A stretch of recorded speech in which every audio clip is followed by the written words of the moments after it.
नमस्कार, मैं हूं शशि रंजन और आपका बहुत बहुत स्वागत है जनता टीवी पे। और आप देख रहे हैं हमारे साथ ये खास कार्यक्रम, नाम है पब्लिक थर्मामीटर।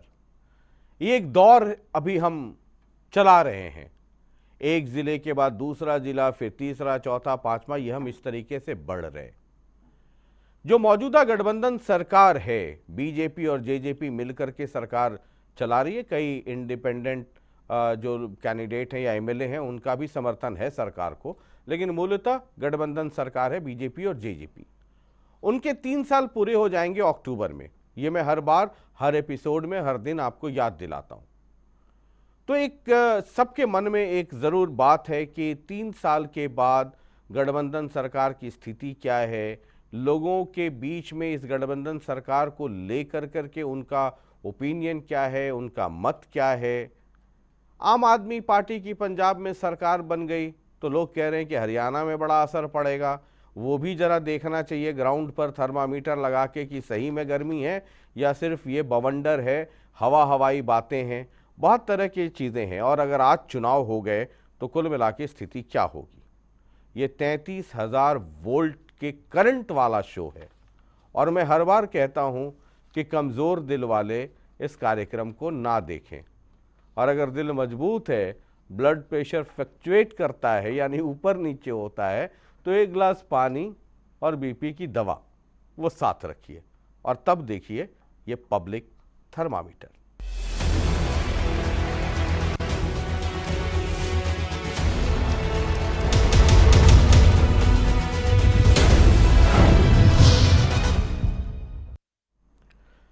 आज के इस एपिसोड में हम जिस जिले की बात करेंगे वो राजनीतिक राजधानी है हरियाणा की। आप अगर नजर दौड़ाएं और पुरानी यादें ताजा करें तो चाहे पार्टी कोई भी रही हो, उसका पॉलिटिकल मूवमेंट अगर कहीं से शुरू होता है तो इसी सरजमी से होता है। यहां के लोग बहुत ही एक्टिव हैं और राजनीतिक तौर पे बहुत सचेत हैं और बहुत ही कह सकते हैं एग्रेसिव भी है। ये वो जिला है जिसने कई नेताओं को नेता बनाया, कई लोगों को बहुत बड़ा, उनका कई लोगों का कद बहुत बड़ा किया। अभी तो हाल फिलहाल में एक पार्टी विशेष नई पार्टी आई है, उनके एक नौजवान नेता हैं, उन्होंने तो यहां तक कह दिया कि जींद को राजधानी बना देंगे। जी हां, मैं जींद की ही बात कर रहा हूं। जींद में एक टर्न आता है, बीजेपी हरियाणा में स्थापित होती है, उसके बाद जींद में एक बाई इलेक्शन होता है। उस बाई इलेक्शन के जो नतीजे आए, रुझान आए, वो पूरे हरियाणा की का जो चुनावी गणित है और जो जातीय समीकरण है उसको एक नए सिरे से पढ़ने का मौका दिया और नए विकल्प भी खुल गए। जींद के रुझान क्या हैं और जींद का मतलब क्या है, यह समझना और जानना बहुत दिलचस्प होगा। जींद में ही उच्चाना है, जहां से जीतकर इस वक्त दुष्यंत चौटाला प्रदेश के उप मुख्यमंत्री हैं। कहा जाता था कि वो गढ़ है चौधरी बीरेंद्र सिंह का, जो कांग्रेस के बड़े नेता थे और भूपेंद्र सिंह हुड्डा से परेशान होकर बाहर निकले और बीजेपी में आजकल हैं। उनके बेटे हिसार से लोकसभा सदस्य हैं, लेकिन वहां भी गणित बदल रहा है। चौधरी बीरेंद्र सिंह को लेकर के भी अलग अलग तरह की बातें और अटकलें लगाई जा रही हैं और उसी गढ़ में जाकर दुष्यंत चौटाला चौधरी बीरेंद्र सिंह की पत्नी को हरा कर आते हैं। यह कभी आईएनएलडी का गढ़ था। और अगर पिछले चुनाव की बात करें तो 2019 में 3 सीटें आई जेजेपी को, और वो भी थंपिंग मेजॉरिटी से, बहुत भयंकर तरीके से वो जीत कर आए। 1 सीट गई बीजेपी को और 1 सीट पर रह गई कांग्रेस। अगर दूसरे नंबर पे कौन रहा 2019 में, यह समझना बहुत आवश्यक है। 4 सीटों पर बीजेपी रही और 1 सीट पर जेजेपी नंबर 2 पोजीशन पर थी। जींद की क्या कहानी है, जरा वो एक नज़र देख लीजिए। उसका अपना एक गौरवशाली इतिहास है और राजनीति में तो उसकी अपनी एक अलग जगह है, अलग पहचान है। एक नज़र। जींद जिला हरियाणा राज्य के मध्य में है, इसीलिए इसको हरियाणा का हृदय कहा जाता है। जींद जिले की स्थापना हरियाणा गठन के समय 1 नवंबर 1966 को हुई। जींद जिले को हार्ट ऑफ हरियाणा, जयंतीपुरी और जयंती देवी नगरी के उपनाम से भी जाना जाता है। मान्यता यह भी है कि इसकी स्थापना पांडवों ने की थी। पांडवों ने यहाँ एक जयंती देवी का मंदिर भी बनवाया था, जिसके आसपास जिला बसा। जींद में मशहूर संग्रहालय भी है, जिसकी स्थापना 28 जुलाई 2007 को की गई। जयंती पुरातत्व संग्रहालय की दीवारों पर जींद जिले का इतिहास लिखा है। यहाँ हड़प्पा संस्कृति के अवशेष रखे हैं। आजादी से पहले जींद में देश की मशहूर रियासत भी थी। जींद एक ऐसा जिला है कि यहाँ से कोई भी नदी नहीं बहती है। मुर्रा नस्ल की भैंस के लिए भी जींद जिला विश्व भर में मशहूर है। वहीं सबसे पहले वीवीपैट का प्रयोग जींद उपचुनाव में साल 2019 में किया गया था। बात अगर जींद जिले की सियासत की करें तो इस जिले में 5 विधानसभा सीट आती हैं। इसमें जींद, जुलाना, सफीदो, उचाना कला और नरवाना सीट है। 2019 विधानसभा चुनाव परिणामों की बात करें तो जींद विधानसभा सीट को बीजेपी ने जीता था। कृष्ण लाल मिड्ढा 58,370 वोट पाने में सफल रहे। वहीं जेजेपी के महावीर गुप्ता को 45,862 वोट, तो कांग्रेस के अंशु सिंगला को 7,958 मत मिले। लेकिन आईएनएलडी के वीरेंद्र कुमार सिर्फ 1625 वोट पर सिमट कर रह गए। साल 2019 में जुलाना विधानसभा सीट को जेजेपी ने जीता। जेजेपी के अमरजीत ढांडा 61,962 वोट पाने में कामयाब रहे, तो बीजेपी के परमिंदर सिंह को 37,739 मत मिले। लेकिन कांग्रेस के धर्मेंद्र सिंह ने 12,440 वोट पाए और आईएनएलडी के उम्मीदवार अमित मलिक को 826 मत से संतुष्ट होना पड़ा। साल 2019 में सफीदो सीट कांग्रेस के खाते में गई। कांग्रेस के सुभाष गंगोली 57,468 वोट पाकर पहले पैदान पर रहे।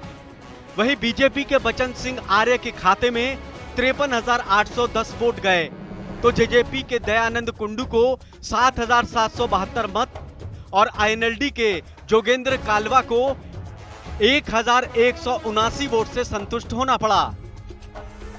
जेजेपी नेता और हरियाणा के उप मुख्यमंत्री दुष्यंत चौटाला उचाना कला सीट से जीतकर विधानसभा पहुंचे थे। दुष्यंत चौटाला ने 92,504 मत हासिल किए।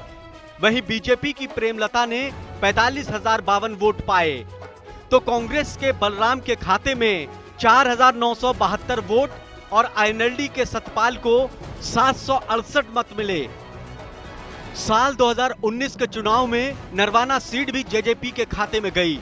जेजेपी के रामनिवास सुरजा खेड़ा 79,578 वोट पाने में सफल रहे, तो बीजेपी की संतोष रानी ने 48,886 मत पाए और कांग्रेस की विद्या रानी को महज 14,045 वोट मिले।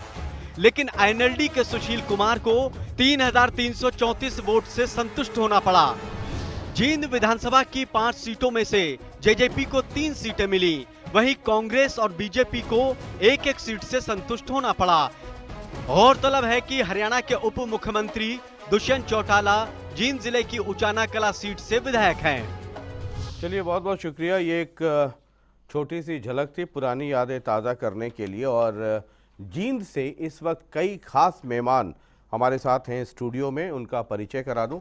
कृष्ण मिड्ढा जी हैं, डॉक्टर कृष्णलाल मिड्ढा जी विधायक भी हैं, एमएलए बीजेपी से जींद से हैं, बहुत बहुत स्वागत है। परमिल्लर ढूल जी हैं, पूर्व विधायक कांग्रेस की तरफ से वकालत करने के लिए, बहुत बहुत स्वागत है। विजेंद्र रेड्डू जी हैं, प्रवक्ता आईएनएलडी से, आईएनएलडी की आवाज़ बनेंगे, बहुत बहुत स्वागत है। आम आदमी पार्टी की तरफ से प्रदेश सलाहकार महिला विंग रजनीश जी हैं, बहुत बहुत स्वागत है। और जेजेपी जिनके ऊपर बड़ा आज जिनके ऊपर नज़र रहेगी और उचाना कला से हल्का अध्यक्ष हैं, इसलिए बहुत अच्छा गेस्ट जेजेपी ने भेजा है, शमशेर नागुरा साहब हैं, बहुत बहुत स्वागत है। और जींद को बहुत करीब से देखते, समझते, पढ़ते रहे हैं बतौर जर्नलिस्ट। राजनीतिक विश्लेषक कर्मपाल गिल जी हैं। बहुत बहुत स्वागत है सर। बहुत सीधा जींद पे ही बात शुरू करेंगे और शुरुआत में कर्मपाल गिल जी आपसे करता, लेकिन चूंकि जींद के एमएलए भी बैठे हैं, रूलिंग पार्टी से हैं, 5 काम सर बता दीजिए कि जींद के डेवलपमेंट में अहम भूमिका रही हो। 5 साल बीजेपी का इंडिपेंडेंट रूल रहा, 3 साल ये गठबंधन, यानी 5 3 8 है। 5 आप बता दीजिए, 3 वो बता देंगे। देखिए, सबसे पहले तो मैं ये बता रहा हूँ कि 750 करोड़ रुपए की लागत से जो मेडिकल कॉलेज 2023 अंत में पूरा हो जाएगा, सबसे बड़ी परियोजना तो ये है।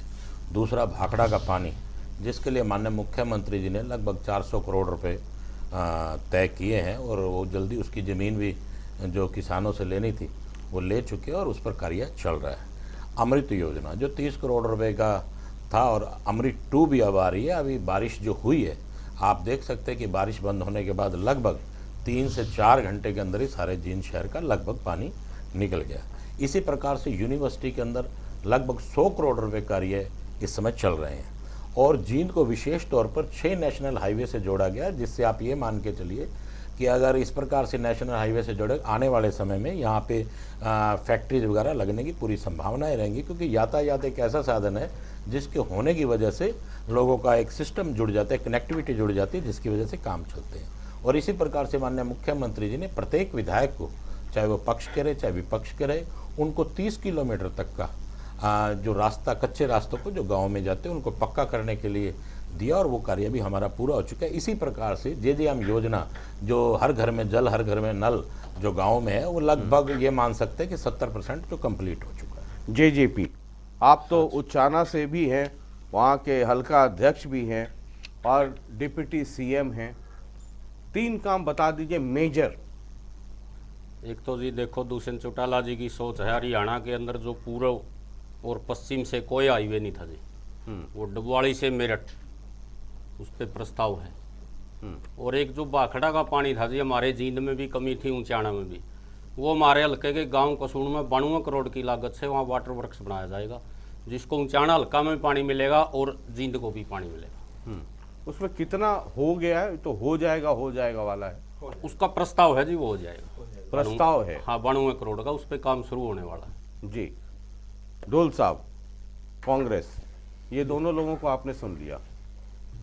सबसे पहले तो मैं ये कहना चाहूँगा कि हमारे साथियों ने, आपने एक जींद के समग्र विकास का एक इनसे जी, जींद जिला जी, 5 हल्के। मैं ये सब देख रहा था इनका जवाब, मैं ये समझ रहा हूँ कि केवल ये एक छोटी ही जगह पे सीमित है। और जींद का जो विकास की बात करते हैं, विकास के आंकड़े अगर आप देखना चाहें, शशि रंजन जी आप तो समझदार हैं, हरियाणा के अंदर पर कैपिटा इनकम प्रति व्यक्ति GSDP में लगभग 2,64,000 है और NSDP के हिसाब से 2,39,000।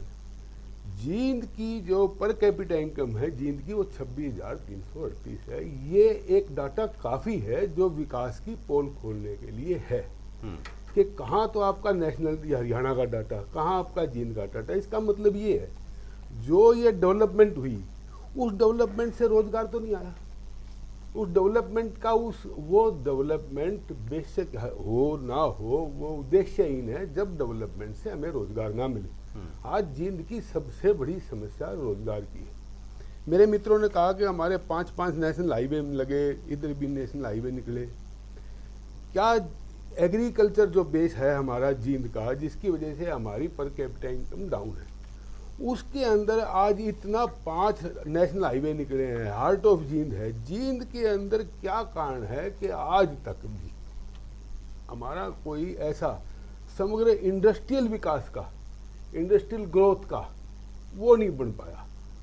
वो एक आज जब हमारे मित्रों के कहने से कि तो 5 ये 8 साल वाले तो ये भी पूछ सकते हैं ना कि 10 साल हुड्डा साहब थे सरकार में, ये आपसे पलट कर पूछेंगे अगर ये सब आप कर देते तो इनको क्यों सड़क और गली और नाली।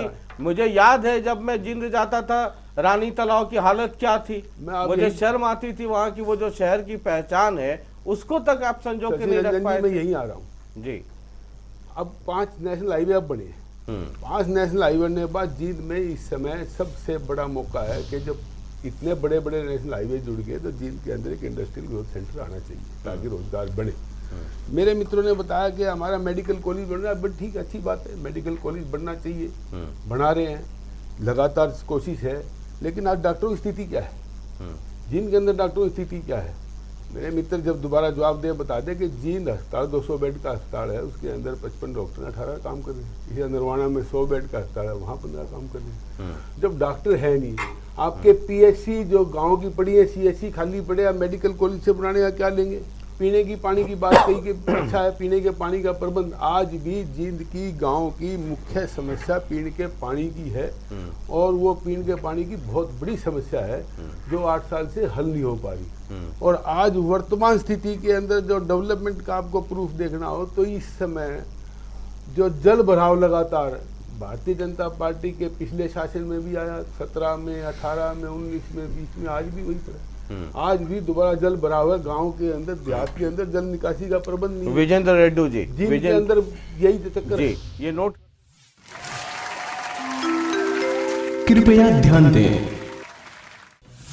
सर्वे में हमारा पहला सवाल था, हरियाणा की गठबंधन सरकार के लगभग 3 साल पूरे हो रहे हैं, आपकी नजर में इन 3 वर्षों का कार्यकाल कैसा रहा है? जींद जिले के 6% लोग हरियाणा सरकार के इन 3 सालों के कार्यकाल को बहुत अच्छा मान रहे हैं, जबकि जिले के 11% लोगों का कहना है कि सरकार ने इन 3 सालों में अच्छा काम किया है। वहीं जींद के 31% लोगों ने सरकार के कामकाज को औसत बताया, लेकिन जींद जिले के 41% लोग ऐसे भी हैं जो हरियाणा सरकार के काम से संतुष्ट नहीं हैं। वहीं जिले की 11% जनता इस पर अपनी राय रखने से बचती नजर आई। ये इस तरीके से आंकड़े आते रहेंगे और इस पर भी हम चर्चा करेंगे, और इन आंकड़ों का बहुत मतलब है। और ये मैंने शुरू में बताया है, ये ज़िले का आंकड़ा है, यानी कि 5 के 5 हल्के हैं, उनसे जो नंबर मिले उनका ये एवरेज है। जी रेड्डी जी। हाँ शशि रंजन जी, सबसे पहले आपके सभी दर्शकों को, जींद की जनता को, इंडियन नेशनल लोकदल पार्टी का बहुत बहुत प्रणाम, नमस्कार। देखिए मैं ये कहना चाहूँगा कि ये बड़े ही एक दुर्भाग्य की बात रही है, जिस टाइम 1966 में हरियाणा अलग बना, जींद उन 7 राज्यों जिलों का एक हिस्सा था, 7वां जिला जींद भी हुआ करता था। लेकिन विकास के मामले में जींद आज पूरे हरियाणा प्रदेश में सबसे पीछे है। विधायक जी ने अभी कई बातें गिनाई है, मैं सीधा उन पर आते हुए बताना चाहूँगा। अमृत योजना की बात विधायक जी ने की, और हम जींद में भी आंकड़े देखते हैं, ये कहते हैं कि लगभग 465 करोड़ विकास के कार्यों पर लगाए गए। मैं ये कहता हूँ आज जींद का जो बुरा हाल है, रोडों के ऊपर, सड़कों के ऊपर आप जाकर के देखिए, कहीं भी आने जाने की सुविधा सही नहीं है, हर जगह जल भराव है। और उसके लिए मैं आपके पास सबूत भी लेकर के आया हूँ। ये सारी है पहले से बदहाल हुआ सेक्टरों की बारिश, सेक्टरों की ओर बिगड़ी सूरत। ये देखिए, बरसाती पानी में डूबा बुलबुल पर्यटक केंद्र, जो कि बहुत ही प्रसिद्ध हमारा पर्यटक केंद्र था। और ये देखिए, रानी तालाब के पास दुकानों में भरा बारिश का पानी। ये अमृत योजना का हाल है। एक रोहतक रोड हमारे जींद में बना था, उस रोड के ऊपर कई बार निर्माण कार्य हो लिए। पहले वो रोड बना, स्वयं कृष्ण लाल मीणा जी ने एक टीम बुलाई थी विधानसभा की, जिसमें 10 विधायक आए थे। इन्होंने प्रयास किया दिखाने के लिए कि जींद का विकास, खुद हमारे विधायक जी ने ये दिखाया कि जींद के विकास का हाल देखो। विधानसभा की कमेटी बनी और जींद में आकर के कमेटी ने देखा कि हाँ वास्तव में यहाँ पर बहुत कुछ गोलमाल है, ये रोड बना और इतना जल्दी क्यों ये खिसक गया। आज भी जब बारिश हुई तो आज भी वो रोड बैठ गया। तो वो जो विकास के कार्य है शशि जी, मैं कहता हूँ वहाँ किसी भी प्रकार के कार्य नहीं हो रहे। जींद जहाँ था 1966 में, आज भी वही है। एक मिनट दूसरी एक और बात मैं कहूँगा, मेडिकल कॉलेज की बात हमारे भाई ने की है। मेडिकल कॉलेज बनाया जा रहा है, यस बनाया जा रहा है। उस मेडिकल कॉलेज के लिए हैबतपुर गांव ने जमीन दी, 2014 में घोषणा हुई, माननीय मुख्यमंत्री जी घोषणा करके गई, 2023 में वो बन रहा है। उसमें डॉक्टर कब तक आएंगे अभी उसके बारे में सस्पेंस है, कहा नहीं जा सकता। जब आईएनएलडी और कांग्रेस के लोग जब जींद के बारे में बोलते हैं ना, तो मेरे दिमाग में एक बात और घूमते रहती है। जींद वो जगह है जिसने आईएनएलडी को इतनी ताकत दी है और आपकी सरकार रही है। है ना, बीजेपी भी उसमें सहभागी रही है। तो अगर आपने कल्याण कर दिया होता जींद का, 10 साल हुड्डा साहब रहे, अगर कल्याण हो गया होता तो आज ये नौबत हम होती क्या कि जींद में सड़क बताइए, नाली बताइए, गली जिस जिले ने नेताओं को ताकत दी है, उनको ताकतवर बनाया, उन नेताओं ने, मैं एकदम सार्वजनिक तौर पे पूरी जिम्मेदारी और जवाबदेही के साथ कह रहा हूं कि किसी भी नेता ने, किसी भी पार्टी के हो, चाहे वाईएनएलडी के कितने बड़े सूरमा क्यों ना हो या जेजेपी की, आपकी सरकार रही है साहब, आपने क्या किया जिंद के लिए? मैं बताता हूं, लेकिन मैं बताता हूं, एक बात मेरे से सवाल पूछा, नहीं मेरे से सवाल पूछा, आप ये देखिए, आपने आपके ऊपर कुछ आपने काम कर इतने सवाल उठाए, ठीक है, लेकिन आज से पूर्व में जितनी सरकारें रही, आप अपनी आत्मा से बात करें, क्या जितना विकास हो रहा है, क्या इससे पहले इतना विकास हुआ पूर्व में सभी सरकारें रही, सभी मुख्यमंत्री रहे? क्या उन्होंने इतना विकास करने का काम किया? क्या पहले किसी ने मेडिकल कॉलेज के बारे में सोचा? क्या किसी ने भाखड़ा के पानी के लिए सोचा? आप जिस बात को कह रहे हैं, एक मिनट आप चुप करके सुनिए, जिस बात को आप कह रहे हैं, इस बात की स्थिति तो आपको इसमें भी नजर आएगी कि 3 से 4 घंटे में पानी निकला, आपको मानना पड़ेगा शहर में। लेकिन कुछ क्षेत्र ऐसे जो लो लेवल के हैं, वहां पर यह समस्या है। जो बुलबुल की आप बात करें, बुलबुल रेस्ट हाउस की, उसमें मैं आपकी बात मान रहा हूं, वो लेकिन कितना लो लेवल का और कितना पुराना बना हुआ है, उसका जब तक लो लेवल ठीक नहीं होगा तब तक हो ही नहीं सकता। जब तक या तो पूरी बिल्डिंग डैमेज हो, नई बिल्डिंग बने, तब उसका सुधार हो सकता है। आपकी सरकार भी रही और सरकारें भी रही, क्या उस समय पानी नहीं भरता था? उस समय तो 4-4 घंटे क्या 4-4 दिन पानी रहता था। उस बात पे आप लोग गौर ही नहीं करें। पूर्व में जो सरकारें रही, कोई अपना काम गिनवाए कि इतने बढ़िया लेवल के कोई मेडिकल कॉलेज हो, भाखड़ा का पानी हो, यूनिवर्सिटी में इतने करोड़। आज आप यूनिवर्सिटी में जाइए साहब, आपको लगेगा कि क्या जींद में भी इतनी बढ़िया यूनिवर्सिटी बन सकती है? रेड्डू साहब जल्दी से, चूंकि मैं अगला सवाल आप दोनों से ही करूंगा कि अपने शासनकाल का भी 5-5 काम बताइए, फैसला सब जगह मैं बताता हूं अपने शासनकाल के बताता हूं। निर्वाणा में गुरथड़ी पेयजल की स्थापना की। आऊंगा सर, दोबारा आऊंगा आपके पास, दोबारा आऊंगा डॉक्टर साहब का जवाब दे जी जी जल्दी। चलो मैं वो दे देता हूं। देखिए, बिल्डिंगें खड़ी करने से किसी का विकास नहीं माना जा सकता। जींद के हॉस्पिटल का आप हाल देख लीजिए, ये अखबार की कटिंग, ये भी मैं लेकर के आया हूं, जींद भास्कर की कटिंग है ये। एक मरीज पर 1.5 मिनट, 11 डॉक्टर, 1200 की ओपीडी। सर, जब पुरानी बिल्डिंग हमारी खाली पड़ी है, वहां डॉक्टर नहीं है, वहां रेडियोग्राफर नहीं है, ये लिस्ट है इसमें। देखिए आप, एक भी इसमें कोई भी आप ये नहीं कह सकते ये पोस्ट कंप्लीट है। देखिए 221 मेडिकल ऑफिसर की जरूरत है, केवल 143 है ठीक। और ये देखिए आप, स्टाफ नर्स 251 की जरूरत है, केवल 129। रजनीश जी, क्या फायदा आम आदमी पार्टी, खड़े करने का? रजनीश जी, पुरानी व्यवस्था। कृपया ध्यान दें। सर्वे में हमारा दूसरा सवाल था, केंद्र की मोदी सरकार के काम को कैसे देखते हैं? जींद जिले के 7% लोगों का कहना है कि केंद्र की मोदी सरकार बहुत अच्छा काम कर रही है। वहीं जिले के 16% लोग केंद्र सरकार के कामकाज को सिर्फ अच्छा बता रहे हैं, तो 33% जनता को मोदी सरकार का कार्यकाल औसत लग रहा है। लेकिन जींद के 31% लोग ऐसे भी हैं जो केंद्र सरकार के काम से संतुष्ट नहीं हैं। वहीं जींद के 13% लोगों ने कोई प्रतिक्रिया नहीं दी। चलिए, ये एक और आंकड़ा था, लेकिन मैं चर्चा आगे बढ़ाऊं। रजनीश जी जल्दी से। नमस्कार शशि रंजन हाँ, जी, टू दी दर्शकों पॉइंट को नमस्कार। शशि रंजन जी, मैं सिर्फ एक ही बात आपसे कहना चाहूंगी कि जनता की मूलभूत जरूरतें क्या होती है, शिक्षा, स्वास्थ्य, बिजली, पानी। लेकिन आप हमारे जींद जिले में देखिए, हम बात करते हैं यूनिवर्सिटी की, यूनिवर्सिटी तो बाद की बातें हैं, पहले स्कूलों की हालत देखिए। मेरे पास पूरे डाटा हैं, मैं आपको डाटा के साथ प्रस्तुत कर सकती हूँ कि स्कूलों का जींद जिला में बुरा हाल है।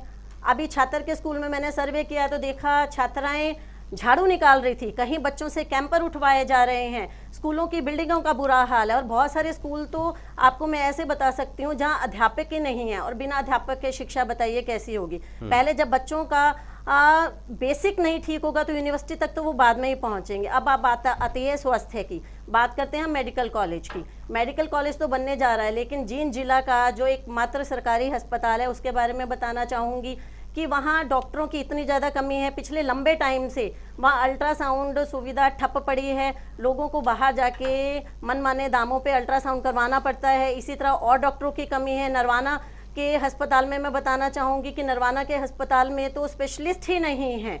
इसी तरह उसके बाद आते हैं बिजली पे। बिजली का तो बुरा हाल है, इतने कट हैं, जनता आम परेशान है और स्टाफ पीने का पानी नहीं है। नरवाना से जो भाखड़ा है उसके बारे में भी हम थोड़ी सी बात कर सकते हैं कि 2 साल पहले लगभग पाइप दबा दिए गए थे, लेकिन अभी तक कोई पानी की सुविधा नहीं स्टार्ट हुई है। उचाना के बहुत सारे गाँव में मैंने सर्वे किया, जहाँ पे पता चला महिलाएं अभी भी कुएं से सिर के ऊपर मटके उठा के पानी लेके चलती हैं।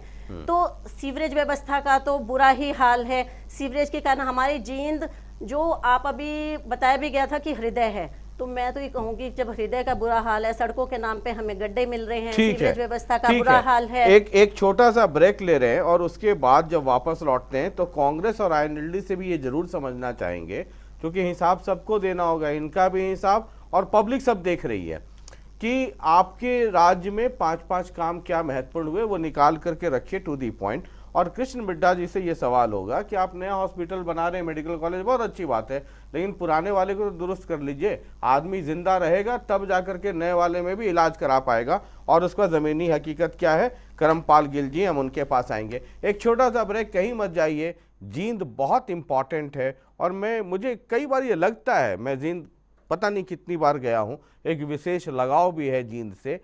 जींद का जो इंसाफ जो उसके साथ होना चाहिए था वो हुआ नहीं है। एक छोटा सा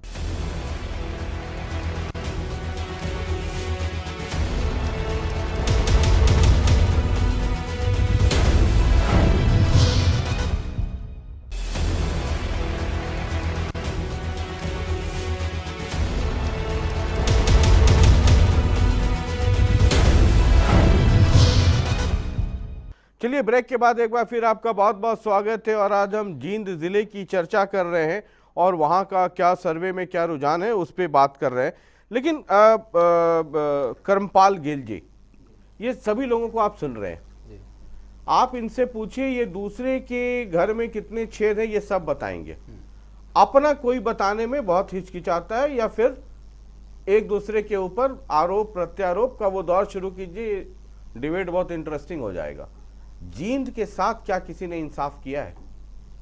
देखो, जींद उस समय का जिला है जब पंजाब से अलग हुए थे, हरियाणा अलग बना था। शुरुआती 7 जिलों में जींद था, लेकिन जींद आज भी एक, हम कह सकते हैं कि बड़ा गांव ही है।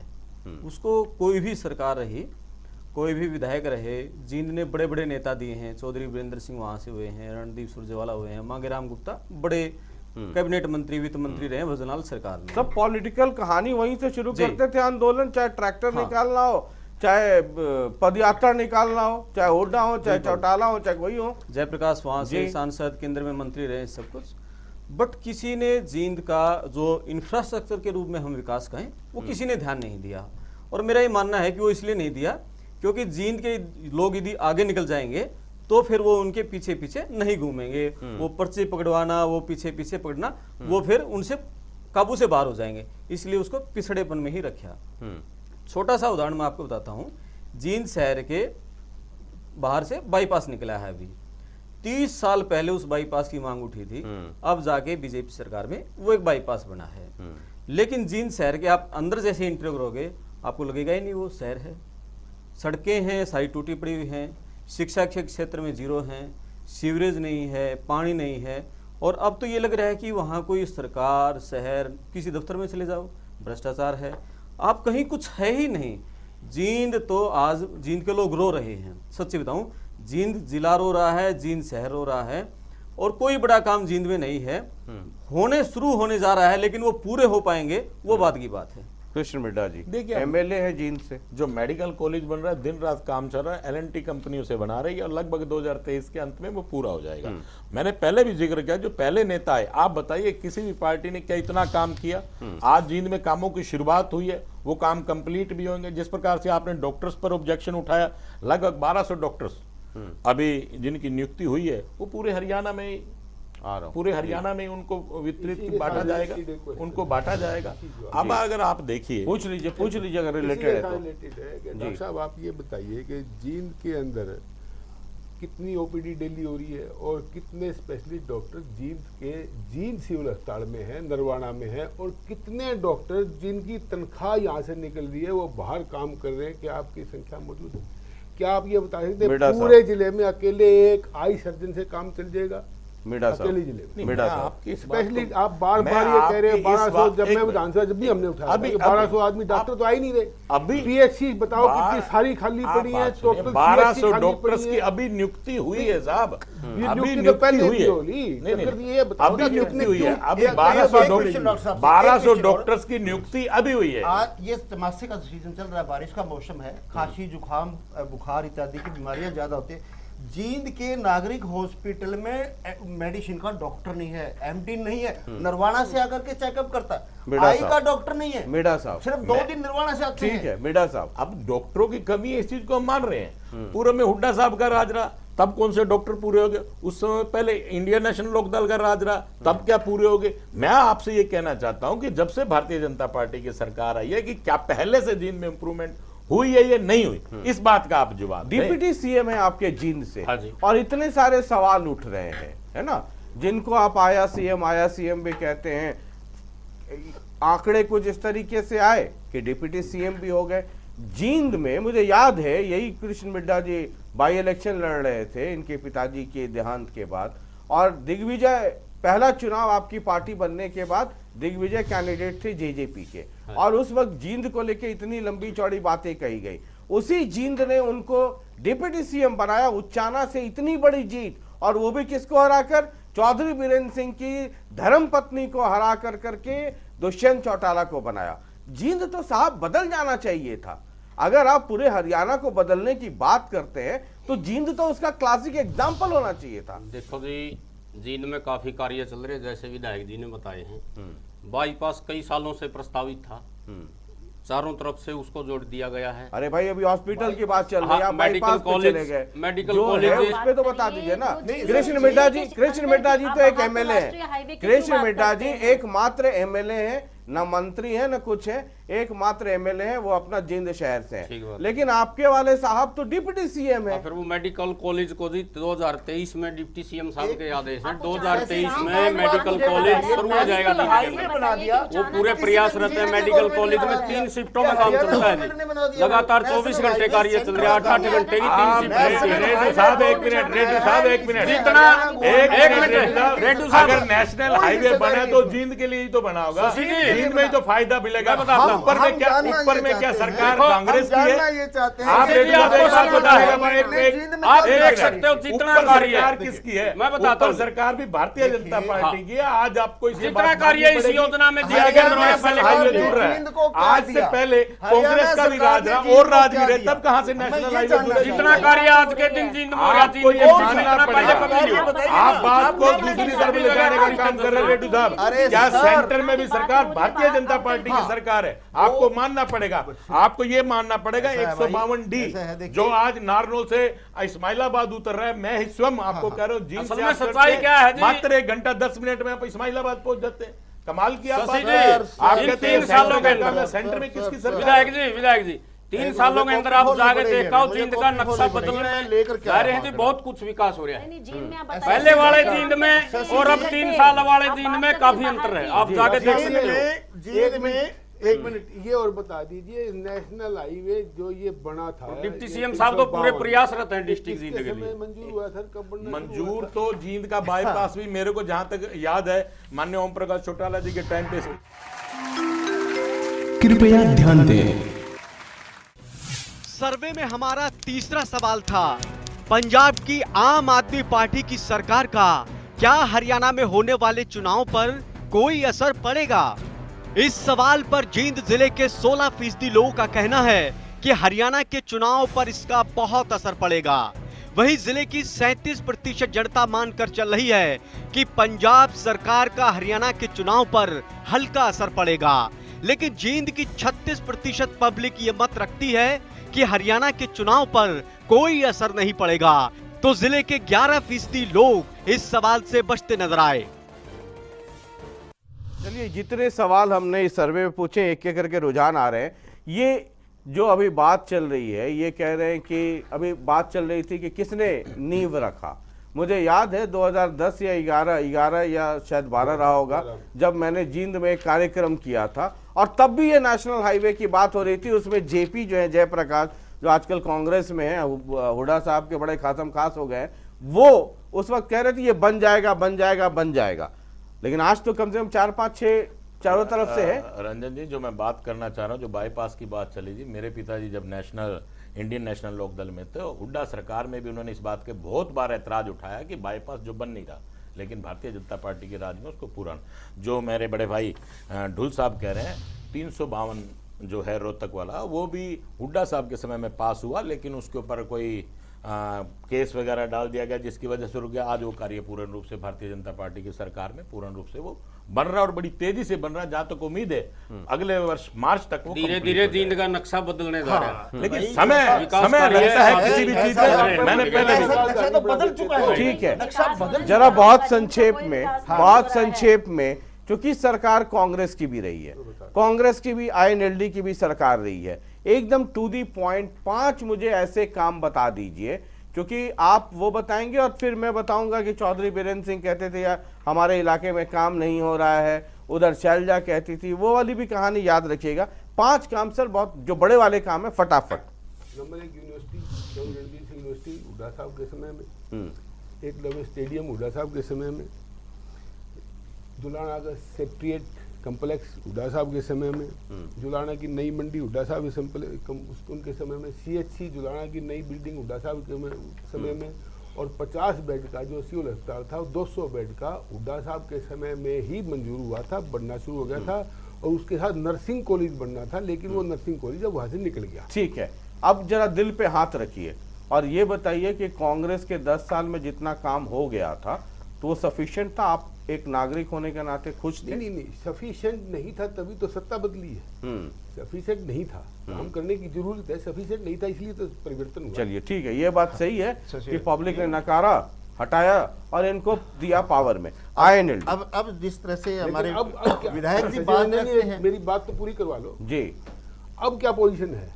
अब जैसे आपने शुरुआत कहा कि भाई जींद को राजधानी बना दे, राजधानी तो है ही नहीं, राजधानी भी कहा है ना, दिग्विजय ने कहा चुनाव के वक्त में भी, बाई इलेक्शन में भी कहा था कि हर मैं तो जानबूझ के इसलिए याद दिला रहा हूं कि पब्लिक समझे, हर नौजवान को राजधानी की तरह रोजगार, लेकिन जो रोजगार जिन लोगों को मिला है पारदर्शिता के आधार पर मिला है, जिनको रोजगार मिला है, 1 रुपया भी लगाने की जरूरत नहीं पड़ी, किसी को अपनी जमीन बेचने की जरूरत नहीं पड़ी, किसी को कुछ करने की जरूरत नहीं पड़ी। अगर किसी आपकी HSSC कमीशन के, HPSC कमीशन की टैक्सियों की पकड़ी गई हो, कार्रवाई गए, लेकिन माननीय मुख्यमंत्री जी ने कार्रवाई तो करवाई नहीं है। आप माननीय मुख्यमंत्री जी ने कार्रवाई करने का काम किया, करवा तो रहे नहीं।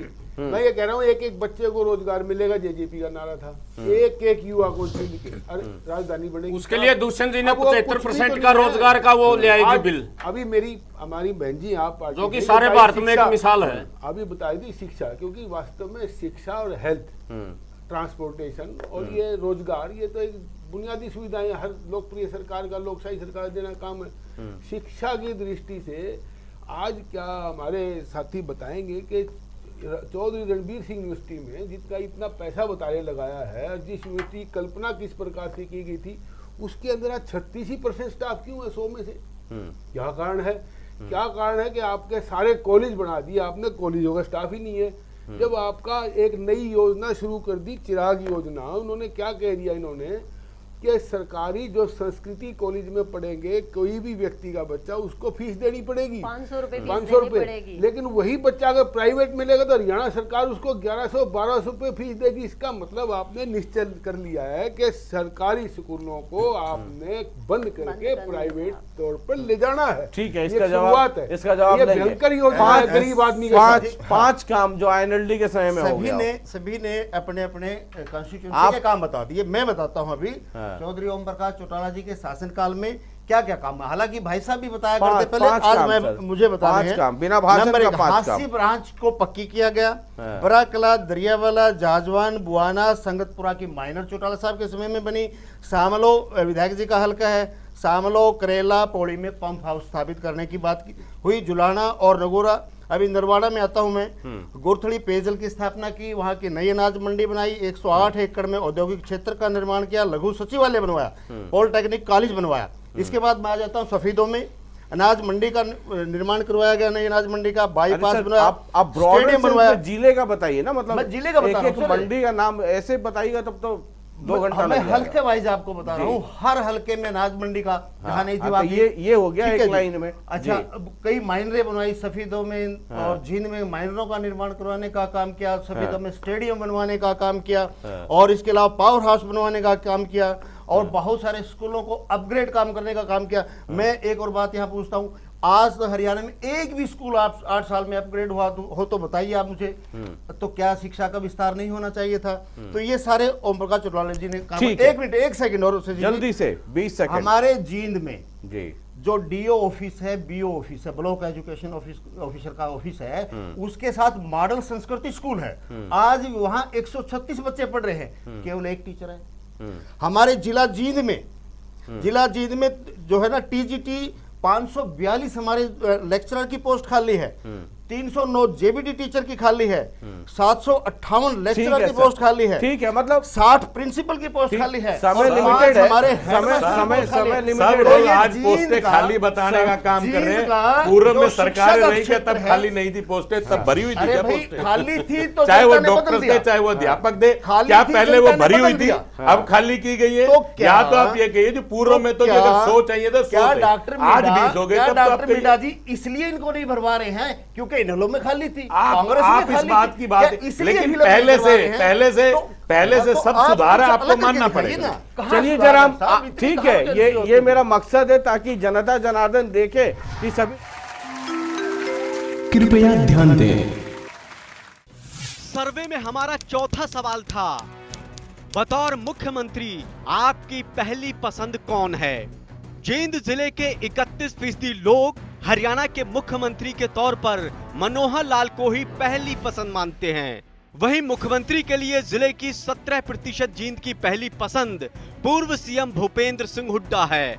लेकिन जींद की 5% आवाम का यह भी कहना है कि सीएम के तौर पर वो अरविंद केजरीवाल को देखना चाहते हैं। जिले की 22% लोगों की पहली पसंद दुष्यंत चौटाला है, तो जिले की 14% जनता की सीएम के तौर पर पहली पसंद अभय सिंह चौटाला बने हुए हैं। वहीं जिले के 2% लोग ऐसे हैं जो चाहते हैं कि कोई अन्य हरियाणा का सीएम बने। जींद के 9% लोगों ने इस पर कोई राय नहीं दी। चलिए, तो एक के बाद एक 4 आंकड़े आ गए हैं और मैं सबसे पहले कर्मपाल गिल जी आपके पास आना चाहूँगा। पहला सवाल कि जो गठबंधन सरकार है 3 साल काम लोग क्या उसको कैसे देखते हैं? 41% कहते हैं कि वो खुश नहीं है और 48% में औसत अच्छा और बहुत अच्छा मिला के अच्छा और बहुत अच्छा 17% है। ये आंकड़े क्या कहते हैं? और जो मुख्यमंत्री का जो चेहरा है 31% खट्टर साहब, 17% हुड्डा साहब, 22% दुष्यंत चौटाला और 14% अभय चौटाला। मैं इसलिए भी ये जिक्र कर रहा हूँ कि पिछली बार जो 2019 में चुनाव हुए तो आईएनएलडी का वोट परसेंटेज इस जिले में 1% था। आपका रिएक्शन, क्योंकि इसके बाद हम वोट परसेंटेज पे आएंगे। जी बिल्कुल, देखो आज जो चुनाव होते हैं 3 साल हो गए हैं, 3 साल और के इन बाद 3 साल में किसान आंदोलन, कोविड बिल्कुल। सब रहा है और जी। काफी कुछ बदल गई है परिस्थितियां। सरकार के प्रति एंटी इनकम्बेंसी भी है, वो अभी हमने नगर परिषद चुनाव में भी देखी। जींद शहर से मात्र 25,000 वोट मिले, जबकि जो पिछला विधानसभा चुनाव था उनमें मिडा साहब को करीब 40-41,000 जींद शहर से मिले थे, यानी 15,000 वोट कटा है उनका। और जेजेपी जिसने इलेक्शन लड़ा था अकेले, उसका सरकार के साथ जाने से वो नुकसान हुआ है। जो इनेलो का वोट बैंक जेजेपी को गया था, वो बीजेपी आजकल कांग्रेस की तरफ गया है, वो कांग्रेस की तरफ जा रहा है, हुड्डा साहब के साथ चला गया है। ये एक असर है। दूसरा बड़ा असर ये है कि कोई भी चुनाव होता है उसमें ये जो वोटर्स का जो मूवमेंट है ना, हाँ। ये जींद से बेहतर और कहीं समझा नहीं जा सकता है। बिल्कुल। खास कर करके जो आईएनएलडी का जो बेस वोट था इन नई परिस्थितियों में वो किधर शिफ्ट होता है, या जेजेपी के साथ रहता है, INLD में जाता है, उस पर भी बात करेंगे। तो आपको लगता है कि वो वोटर कांग्रेस की तरफ शिफ्ट कांग्रेस हुआ? तरफ शिफ्ट हुआ है। ठीक है।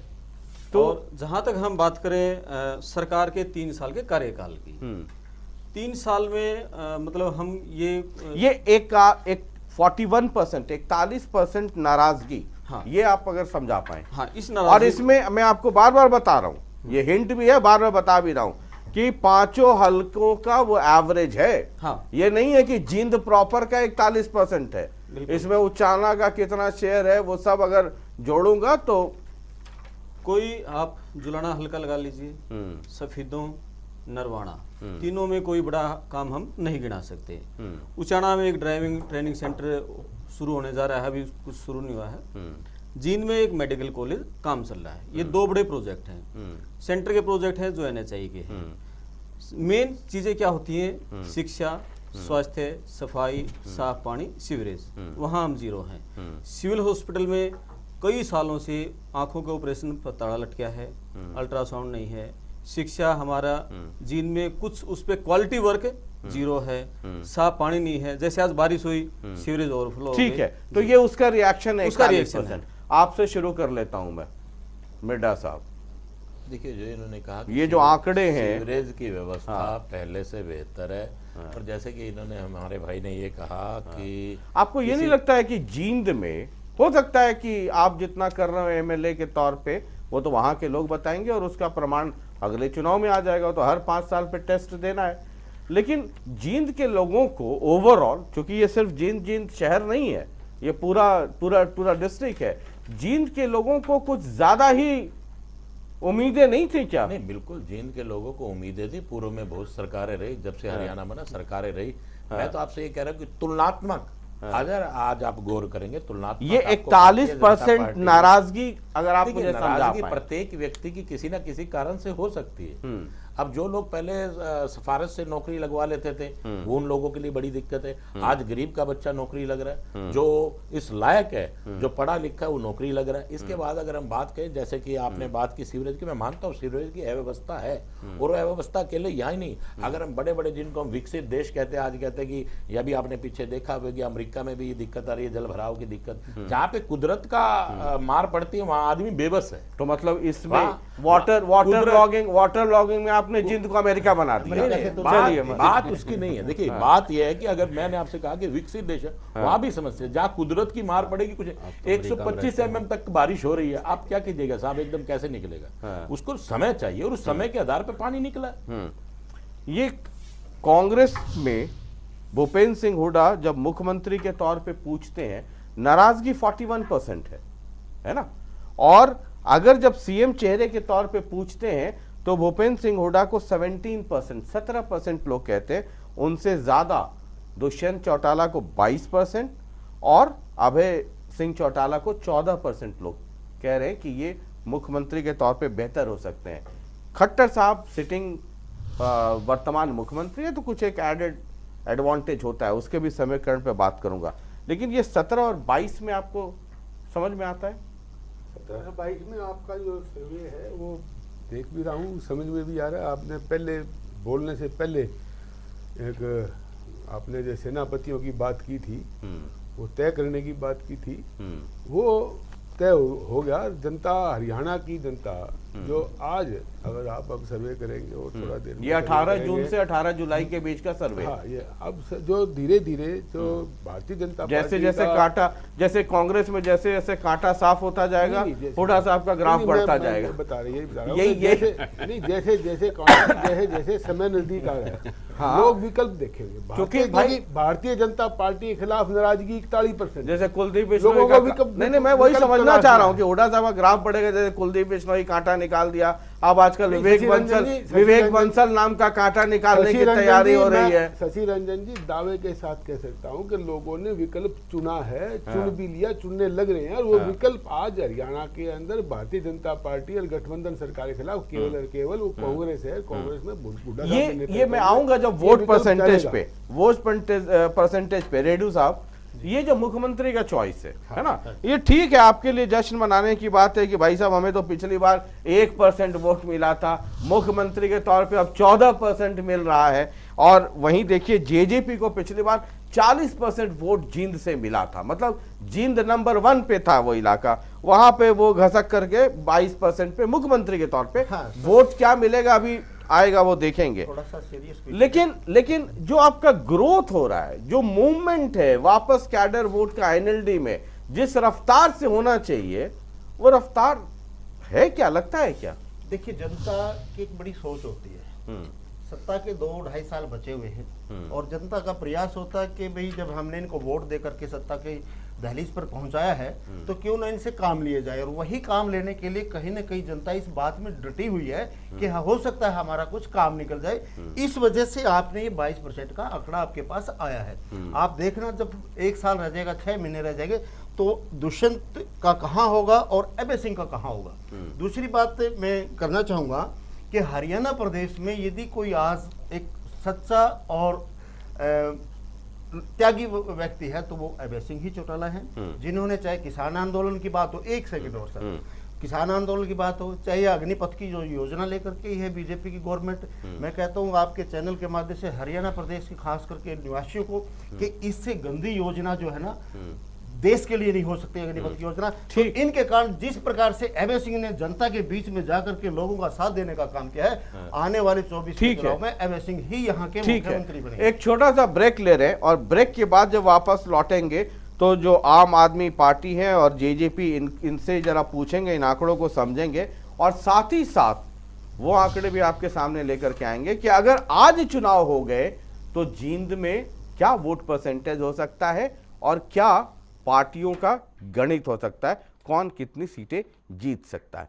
एक छोटा सा ब्रेक।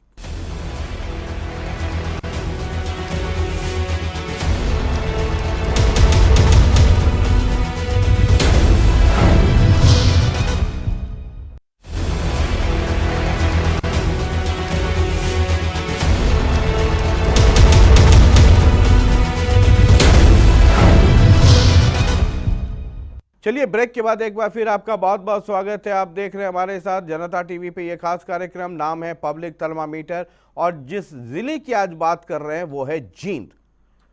हम चर्चा आगे बढ़ाएं उसके पहले, जिसका आपको भी बेसब्री से इंतजार है, जब हमने लोगों से पूछा कि अगर आज चुनाव हो जाए तो किसको कितने वोट मिल सकते हैं, उनकी पहली प्राथमिकता कौन सी पार्टी होगी। और गौर ये जरूर कीजिएगा, हमने किसी कैंडिडेट का नाम नहीं दिया है, हमने सिर्फ और सिर्फ पार्टी के ऑप्शंस दिए थे। देखिए, कृपया ध्यान दें। सर्वे में हमारा 5वां सवाल था, अगर आज चुनाव हुए तो आप किस पार्टी को वोट देना चाहेंगे। इस सवाल के जवाब में जो रुझान सामने आए उसके मुताबिक जींद जिले में बीजेपी को 31 से 35% वोट मिलने की संभावना है। वही जेजेपी के खाते में 19 से 23% वोट जा सकते हैं। कांग्रेस को मिलने वाले वोट प्रतिशत की संभावना 16 से 20 हो सकती है। एनएलडी को 17 से 21% मत मिल सकते हैं। वहीं आम आदमी पार्टी की झोली में 1 से 4% वोट जा सकते हैं। अन्य के खाते में 1 से 5% वोट मिलने की संभावना है, तो 4% लोगों ने इस पर कोई राय नहीं दी। तो ये वो रुझान थे जब हमने ये पूछा कि अगर आज की तारीख में चुनाव हो जाए तो आप किसको वोट देना पसंद करेंगे। अब गौर ये कीजिएगा कि पिछली बार बीजेपी को इस जिले में 36% वोट, 36% वोट मिले थे। जेजेपी को जो तूफान मिला या जो उसका कद बढ़ा वो जींद जिले ने बढ़ाया और 40% वोट अकेले जेजेपी को मिले थे। 14%, मात्र 14% वोट कांग्रेस को मिले थे। 1% वोट आईएनएलडी को मिले। जींद जहां आईएनएलडी का जलवा हुआ करता था वहां 1% पे रह गई थी आईएनएलडी पिछली बार। आम आदमी पार्टी को आधे से भी कम परसेंट और अन्य के खाते में 8 और नोटा आधे से भी कम, ये हिसाब किताब था। अब इस बार इन आंकड़ों पे गौर फरमाइए। एक तो मुख्यमंत्री वाला आंकड़ा है और एक आंकड़ा जो इन पार्टियों को कौन कितने वोट मिल सकते हैं वो आंकड़ा है।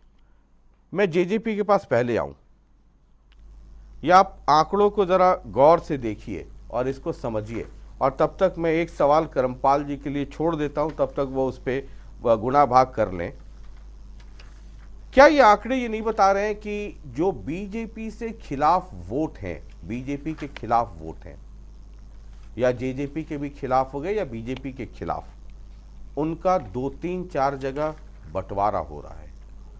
ये आप मुख्यमंत्री चॉइस में भी देखिए और वोट परसेंटेज में भी, जरा वो गुणा भाग करके रखिए तो फिर हम जरा आपसे समझेंगे। तब तक आप जेजेपी। ऐसे है शशि जी, आपका ये सर्वे 6 महीने अभी किया है आपने, 18 जून से 18 जुलाई। हाँ जी। तो ऐसे है, बीच में किसान आंदोलन आ गया जी, कोरोना काल आ गया जी। तो अब जो राजनीति है वो चल रही है, डिप्टी सीएम साहब अब फील्ड में आ रहे हैं।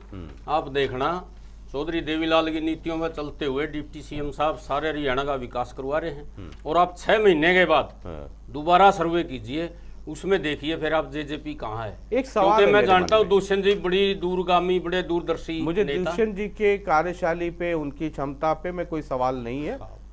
एक सवाल मेरे मन में ये है कि ये पिछली बार जो आपको जींद में 40% वोट बहुत बड़ा होता है, हाँ जी, वो जो आपको मिला, क्या वो बीजेपी के खिलाफ नहीं मिला? बिल्कुल जी। क्या लोगों के जहन में बीजेपी के विकल्प के तौर पर इस नए लड़के को, यंग लड़के को लोगों ने देखा, और आईएनएलडी से टूट करके ये बच्चे अलग हुए, अलग पार्टी बनी, और उनका इतना पुरजोर समर्थन हुआ, क्योंकि जींद भाई आईएनएलडी का गढ़ रहा है, ठीक बात है ना। तो इस बार वही रिपीट होगा जब आप सरकार में साथ हैं, और जब आप, जींद का एक स्वभाव है, वो किसी का अहंकार बर्दाश्त नहीं करती। जींद के लोगों का और जींद जिले का ये पुराना इतिहास रहा है, चाहे वो कितना ही बड़ा तुर्रम खा क्यों ना रहा हो। ये कितना आपको इन आंकड़ों में उस पहलू को कैसे देखते हैं आप? मैं मानता हूं कि किसान आंदोलन और इसके कारण जेजेपी का वोट परसेंट कम हुआ है, ये सच्चाई। लेकिन आप आने वाले समय में देखना, क्या ये खतरा नहीं है जो बात गिल साहब कह रहे थे कि जो आईएनएलडी का सपोर्टर था, जेजेपी को बीजेपी के खिलाफ वोट दिया, अब उनको लग रहा है कि ये तो बीजेपी के साथ मिल गए, क्योंकि वो एंटी बीजेपी माइंडसेट वालों का वोट मिला। अब वो तलाशेगा वो घर जो कि बीजेपी के खिलाफ हो, वहां भूपेंद्र सिंह हुड्डा का फायदा हो सकता है। नहीं, ऐसी बात नहीं है, या कांग्रेस का फायदा हो सकता है। मैं तो एक बात कह सकता हूँ, या वापस वो घर लौट जाए। हरियाणा के भविष्य के नेता दुष्यंत चौटाला जी है, 2024 का समय आता रहेगा, आप देखता, आप सर्वे करते रहियो, आप देखना दुष्यंत चौटाला जी कहाँ की ऊंचाई पर पहुंच जाएंगे। मेरा आपसे सवाल है मिटा साहब, ये अपने आंकड़ा देख लिया, देखिए ये कड़वी सच्चाई है ना। जींद भाई इलेक्शन आप भी लड़ रहे थे, हम भी घूम रहे थे सर, गांव गांव आप भी घूम रहे थे, गांव गांव हम भी घूम रहे थे। पहली बार बहुत सारे मिथ टूट गए थे, ये जाटों की गोलबंदी और जाट आरक्षण के बाद एक समाज में एक भाईचारे का एक माहौल बना है। और मैं देखता था जिनके गांव में कि भाई जिसको जहां वोट देना आप वोट दो, कोई झगड़ा नहीं, कोई नहीं, और सब भाईचारा, ये पॉलिटिशियंस के लिए आपस में झगड़ा मत करो, है ना। उसका रिजल्ट भी हमने देखा। बीजेपी वर्सेस जेजेपी था पिछला चुनाव 2019 का जी। अब जेजेपी आपके साथ हो गई, बिल्कुल, है ना। अब आप पिछला आंकड़ा देख लीजिए कि बीजेपी 1 सीट जीती, आपकी सीट, और 4 सीट पर नंबर 2 रही जी। जेजेपी 3 सीट जीतती है और 1 सीट पर नंबर 2 रहती है। कांग्रेस महज 1 सीट पे जीतती है, नंबर 2 पे कहीं नहीं रहती। अब कांग्रेस की एंट्री हो सकती है। देखिए, मेरा मानना तो ये है कि जो आकलन मैंने देखे हैं, ये कह सकते हैं बीजेपी आज भी उसी जगह है जहां पर पहले थी। हाँ, 1% आधे परसेंट का वो तो बराबर ही मान के चलिए। और वहीं पर अगर हम देखें, माननीय मुख्यमंत्री जी को लोगों ने 31% सबसे ज्यादा मात्रा में माननीय मनोहर लाल जी को अच्छा मानने का काम किया, क्योंकि उनकी नीतियां ऐसी रही जिससे लोग, आम व्यक्ति बड़ा प्रभावित रहा। जो बिना जाति पाति की अगर किसी बात को सोचता है तो उससे आम व्यक्ति बड़ा प्रभावित है कि इन्होंने हर तरह से अच्छा काम करने का काम किया। विशेष तौर पर अगर आप देखें, पूरे हरियाणा के सभी विधायकों को भी उन्होंने 5-5 करोड़ रुपए, चाहे वो पक्ष के थे चाहे विपक्ष के थे, उनको 5-5 करोड़ रुपए अपने क्षेत्र में काम करने वो ठीक है, वो तो सुन लिया सर, 1 घंटा। मुझे जरा गणित समझाइए ना, मेरा गणित समझने में इंटरेस्ट है। जो आप जेजेपी की बात कर रहे हैं कि कोरोना काल भी रहा, कोरोना काल में बहुत समय जिस कोरोना काल में कार्य होना चाहिए तो वो कार्य रुका। वो पूरे हरियाणा प्रदेश का क्या ऑल ओवर हिंदुस्तान का ही काम रुका कहीं ना कहीं। मुझे वो भी अगले कमी चुनाव रही। में बताइए, लेकिन कि अगर गठबंधन अगले नहीं हुआ, चुनाव में गठबंधन नहीं हुआ, अगर नहीं गठबंधन हुआ, रहेगा साहब। गठबंधन में अगर चुनाव नहीं लड़े, अरे सर वो तो अभी आपने निकाय चुनाव लड़ा, पहले गठबंधन में नहीं थे, बाद में आप गठबंधन में गए, वो कहानी निकाय क्यों खुलवाते हैं चुनाव मुझसे? में जी- अभी पंचायत चुनाव है, पंचायत चुनाव में अभी से चल रहा है कि दोनों अलग अलग लड़ो। लेकिन आप ये मान के चलिए कि अगर गठबंधन नहीं हुआ सर, मान लीजिए भाई जेजेपी भजन गाने नहीं आई है ना, उनके तमाम लोग कहते हैं, वो पूछिए उनसे, आप चाहते हैं कि आपके दुष्यंत सीएम बने? बिल्कुल जी, सीधा ठोक के बोलिए नहीं। भविष्य के सीएम मानते हैं हम दुष्यंत चौटाला जी। अगर आपके सामने दो ऑप्शन रहे कि मनोहर लाल खट्टर जी सीएम या दुष्यंत चौटाला सीएम, किसको चाहेंगे आप? देखो वो तो हाईकमान का फैसला है। अरे ये आप गठबंधन किसको के लिए। चाहेंगे? कार्यकर्ता बूंद बूंद से तालाब भरता है, आप किसको चाहेंगे? हम तो चाहते हैं जी दुष्यंत चौटाला जी हरियाणा के जिस सीएम। प्रकार से इन्होंने कहा, मैंने तो इस विषय पे चर्चा नहीं की थी, मैंने बात की थी गठबंधन की, कि गठबंधन सरकार रहेगी और अगली बार भी गठबंधन की ही सरकार बनेगी, जैसे हमारे छोटे भाई कह रहे हैं। तो चलो फिर उस हिसाब से हम ये मान ही नहीं कि 31% माननीय मनोहर लाल जी को लोग पसंद कर रहे हैं तो मुख्यमंत्री वही बनेंगे, वो इसमें नहीं तो कोई दोहरा ही नहीं। अरे सर वो भजन गाने नहीं आए ना, उनके नहीं, मन में कोई भजन गाने संशय नहीं इस आए। प्रकार देखो, से- वो खट्टर साहब के उस हिसाब से तो- झोला लेके घूमने नहीं आए। लेकिन साहब हम गठबंधन के पक्ष में है, वो बात नहीं कही मैंने। लेकिन आप वो तो उनके देखिए, सवाल पे लेकिन बात आप देखिए 31% मान्य मुख्यमंत्री जी को पसंद किया जा रहा है, मनोहर लाल जी को, और 22% इनको किया जा रहा है, तो लगभग ये आपका 53% होगा। 53% के हिसाब से गठबंधन की सरकार बनना तय है, इसमें तो कोई और अभी तो 2 साल है जी, 53 को बढ़ा के 70% कर देंगे। ढोल साहब, अभी तो 2 साल हमारे पास है। ढोल साहब, जो एक खतरा मैं देख रहा हूं, एक राजनीति के छात्र होने के नाते, मैं चूंकि इलेक्शन में हमेशा उसके गणित को मैं पढ़ता और समझता रहता हूं, बीजेपी के खिलाफ जितने वोट है, भाई सब लोग तो बीजेपी को वोट नहीं देंगे, सब कांग्रेस को नहीं देंगे। अब चूंकि सत्ता में बीजेपी है, जैसे एक जमाने में कांग्रेस 10 साल थी तो लोग इकट्ठा हुए कांग्रेस के खिलाफ, बीजेपी है, बीजेपी के खिलाफ जितने वोट हैं, जो इन आंकड़ों में मैं देख पा रहा हूं, 19 से 23 जेजेपी कमजोर नहीं हो रही है, 16 से 20 कांग्रेस और 17 से 21 आईएनएलडी का जबरदस्त ग्रोथ मुझे जींद में दिख रहा है। अगर ये इतने हिस्सों में बट जाएगा तब तो फिर मिड्डा जी अभी से ही मिठाई का ऑर्डर दे देंगे। आपने जो आंकड़े पेश किए हैं जी, वो कह तो निश्चित तौर पर यही रहे, कह तो यही रहे हैं, आंकड़े तो कह रहे हैं। जो आप पॉलिटिकल साइंस के स्टूडेंट के माध्यम से पूछना चाहते हो, तो ये आंकड़े से अलग हट करके जो वोट का ट्रांसफर हो रहा है, आप अभी अपने सवाल में कह रहे थे कि जेजेपी जो लड़ी थी वो बीजेपी के खिलाफ लड़ी थी, 40% वोट लिया था। आज की तारीख में पिछली बार कांग्रेस को 14% वोट मिले थे, वो 20% पे पहुंच रही है। अब जो जितना भी जेजेपी का वोट था वो वोट ट्रांसफर हो रहा है, और वो जितना जींद की जनता जो वो आईएनएलडी में क्यों नहीं जाएगा, वो कांग्रेस में क्यों जाएगा? कांग्रेस विकल्प मान लिया है ना, कांग्रेस को विकल्प मान करके इसके पास जा रही है, या इसके पीछे कोई या इसके पीछे जो लोग संकोच करते हैं सार्वजनिक तौर पे बात करने में, जो बड़ी कड़वी सच्चाई है, कोई जातीय गोलबंदी का असर है? नहीं, जातीय गोलबंदी तो आपने अभी बताया कि जींद के अंदर जातीय गोलबंदी देखने को ही नहीं मिली, आपने अभी तो खुद बताया। मैंने ये कहा भाईचारा बेमिसाल रहा, तो भाईचारा जातीय गोलबंदी तो जबरदस्त हुई सर। शशि रंजन जी, जींद के बाई इलेक्शन में गांव से बीजेपी आगे निकल रही थी। शशि रंजन जी, जहाँ शशि जी 2024 में 5 की 5 जीतेंगे जींद की। नहीं होता, भाईचारा ज्यादा बड़ा होता है। भाईचारे के हिसाब से जींद की जनता विकल्प ले चुकी है, और विकल्प एक आएगा, और वो विकल्प और रणदीप सुरजेवाला लड़ रहे थे और उधर दिग्विजय चौटाला लड़ रहे थे, है ना। वो भाईचारा ही था जिसकी वजह से बीजेपी गांव में लीड कर रही थी,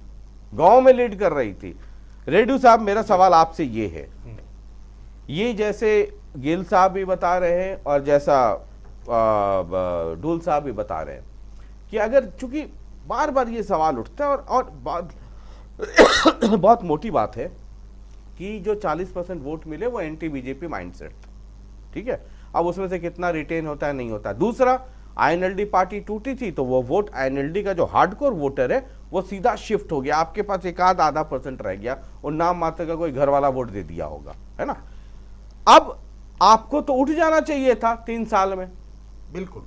आपको 40% अगर वोट गया था उधर, तो वो वोट तो आपके पास आ जाना चाहिए था 35%। लेकिन ये ढोल साहब जो कह रहे हैं कि जेजेपी का वोट कांग्रेस की तरफ शिफ्ट हो जाएगा, वो गिल साहब भी कह रहे हैं, ये नुकसान आपको होगा। जी शशि जी, देखिए मैं आपके आंकड़ों के साथ ही बात करना चाहूंगा। अभी आपने बताया कि पहले 19 में आईएनएलडी को 1.5% वोट मिला था, ये आपने बताया मेरे को। 1%। पूरे हरियाणा प्रदेश में 2.44% मिला था, लेकिन जींद में चलो आपने 1% था सर, वो भी राउंड फिगर करने में एक हुआ है। आप ही बता रहे हैं आज भी कि इनेलो जो है 17 से 21% पर आ चुके हैं, यानी कि 17 गुना या 20 गुना मैं कहूं कि इसमें इजाफा। अरे आप 35 नहीं जा रहे हैं ना, आप भी 17-21, ये भी 17-21, वो भी 17-21, तो ये तो मीडा साहब अभी से मिठाई वाले के ऑर्डर देंगे। नहीं, मीडा साहब बनवा दो मिठाई, हम खा लेंगे, लेकिन इंडियन नेशनल लोकदल 35 नहीं 44% पर जाएगी जी, 44% पर। देखिए आपने स्वयं कहा, 1 मिनट सर, 1 मिनट, पार्टी टूटी, पार्टी टूटने से पार्टी का कोर वोट जो है ना दुष्यंत जी के साथ चला गया था। लेकिन जिस प्रकार से दुष्यंत जी ने इलेक्शन लड़ा था, बीजेपी एंटी इलेक्शन लड़ा था, बीजेपी को गंगा जमुना पार भेजने के लिए लड़ा था, लेकिन आज वो एक हो गए। तो वो वोट परसेंट जो है, ठीक है 2-2.5 साल का शासन बचा है, हर किसी को कोई ना कोई लालच होता है, वो रुके हुए हैं। मैं आपको आज इस चैनल पर आपके जो है यहाँ पर बता करके जा रहा हूँ, जो आपने जेजेपी का 19 से 23% दिखाया है, 23 प्लस 21 40%, 44% इनेलो में आएगा। हमारे बड़े भाई कह रहे हैं कि कांग्रेस को शिफ्ट होगा, क्यों होगा? रीजन, कोई रीजन बताइए मुझे, कांग्रेस को क्यों शिफ्ट होगा? आपका कांग्रेस बताओ, आपका क्यों शिफ्ट होगा? मैं बता देता हूँ, वो हमारा वोट था, वो हमारा वोट था, पार्टी में शाखा निकली, शाखा निकलने के साथ वो चले गई, कोई बात नहीं। लेकिन जब वो हमारा वोट था, नगर पालिका चुनाव में कितनी वोट आई? वोट हमारे पास ही आएगा, नगर पालिका चुनाव नगर पालिका चुनाव हुआ था, इन्होंने चेयरमैन का चुनाव लड़ा, नगर पालिका सर्वे के दौरान हुआ, पूछो कितनी वोट आई? नगर पालिका चुनाव में 5 हमारे चेयरमैन बने हैं। मैं जींद बात की बात कीजिए, रानिया की बात कर रहे हैं, आप जींद की बात कीजिए ना। जींद में भी काफी अच्छा प्रदर्शन हमारा रहा, वोट कहाँ प्रदर्शन हुआ? कितनी वोट आई? वोट बता दो कितनी आई? जींद में हमारे कई पार्षद बने हैं। मैं कह रहा हूं जींद में चेयरमैन की वोट कोई नहीं। ठीक है, चेयरमैन की वो कोई कंडीशन थी। आम आदमी पार्टी, ये आंकड़े आप देख रही हैं, आपका एकदम जींद सर, मैं रानिया टपाली करेंगे। आम आदमी पार्टी जब आपके बारे में पूछा जाता है तो पंजाब से सटे हुए इलाके में, अंबाला में, उस तरफ तो फिगर आते हैं, लेकिन जैसे ही आप कोर हरियाणा में चले जाएं तो वहां स्थिति ऐसी हो जाती है। आम आदमी पार्टी जी, आम आदमी पार्टी जल्दी से। रंजन जी, मैं आपको एक चीज बताना चाहूंगी कि हरियाणा वासी जो पंजाब को अपना बड़ा भाई मानते हैं, हरियाणा छोटा भाई है, अभी लोग ये थोड़ा सा इंतजार में हैं कि हमारी पंजाब में सरकार काम करने जा रही है। अभी 15 अगस्त छोटा भाई ये भी डरा रहता है कहीं चंडीगढ़ ना ले लीजिए, कहीं SYL ना ले लीजिए। नहीं, ऐसा है, उसके लिए हम अलग से प्रस्ताव रखेंगे। SYL का पानी था ना, बिल्कुल 2024।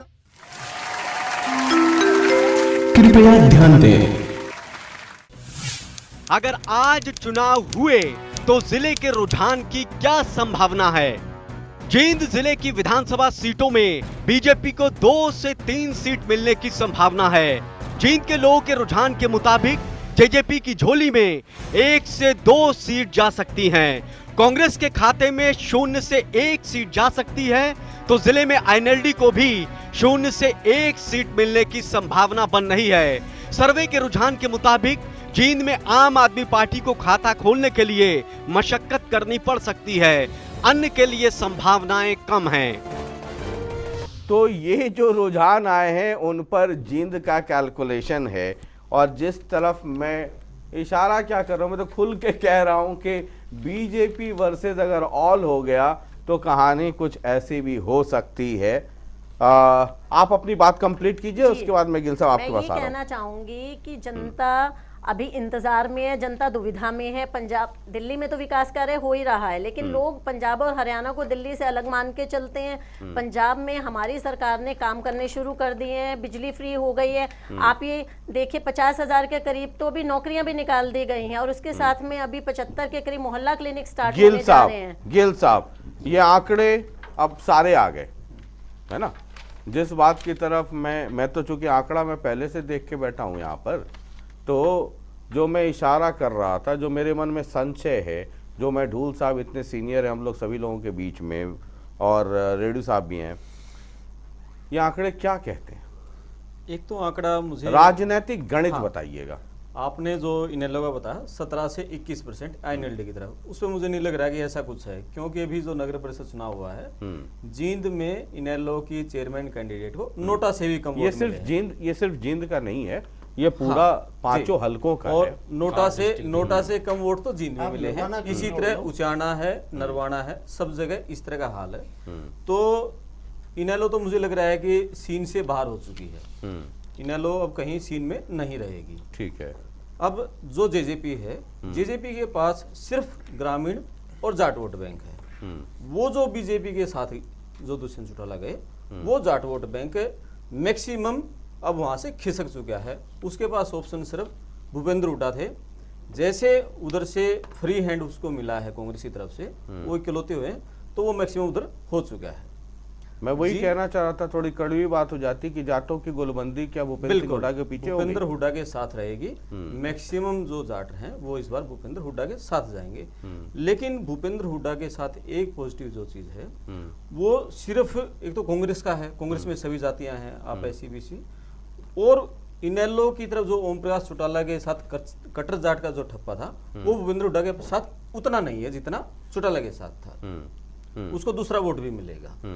तो एक तो ये तो पोजीशन आपको है, लगता है जींद में जो अगली लड़ाई है वो बीजेपी वर्सेस कांग्रेस में रहेगी। आप जींद शहर की भी हम बात कर लें या पूरे हम नरवाना की बात करें या सफीदों की बात करें, मेन फाइट यही दोनों में रहने वाली है। तो इन दोनों फाइट के बीच मतलब अगर बीजेपी कांग्रेस की लड़ाई होती है तो उसका नुकसान जेजेपी को, आईएनएलडी को, बाकी सबको हो सकता आईएनएलडी है। तो सीन से ही बाहर है। जेजेपी को तगड़ा नुकसान इस बार हम मानते हैं कि हो सकता है। जितना क्यों- तगड़ा फायदा था उतना तगड़ा नुकसान उसको हो सकता है। और और हाँ जी बताइए, जल्दी एक जल्दी मिनट बोलूं जल्दी। जी। हाँ आ रहा हूँ। हाँ अभी जो जींद नगर परिषद चुनाव हुए, बीजेपी के कैंडिडेट को मिले 25,000 वोट, उसके अगेंस्ट में गए 53,000 वोट।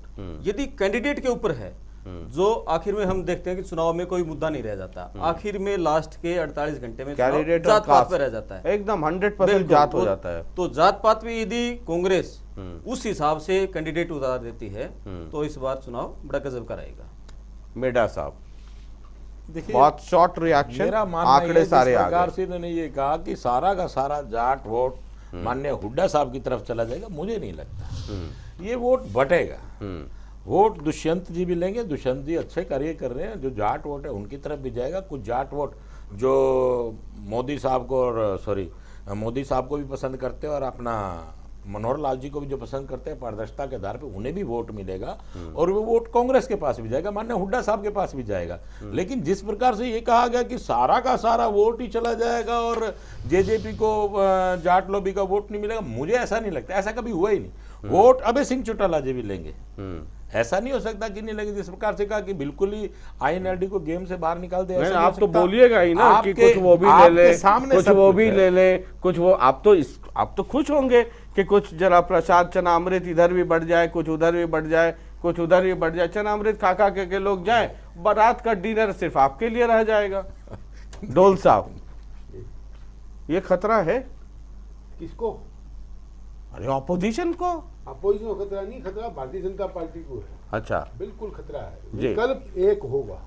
आप ये मान के चलें कि जो भारतीय जनता पार्टी का जजपा का मेन नारा था कि सबका साथ, सबका विकास, विकासवाद गले खड़े पड़ा है, और जनता आज दुख होकर के अपनी कठिनाइयों का समाधान पाने के लिए विकल्प के रूप में आज जाएंगी। और वोट ट्रांसफर बहुत तेजी से हो रहा है और वो 36 जात का वोट ट्रांसफर है और कांग्रेस के प्रति हो रहा है। कांग्रेस वर्सेस बीजेपी अगली लड़ाई होने वाली है।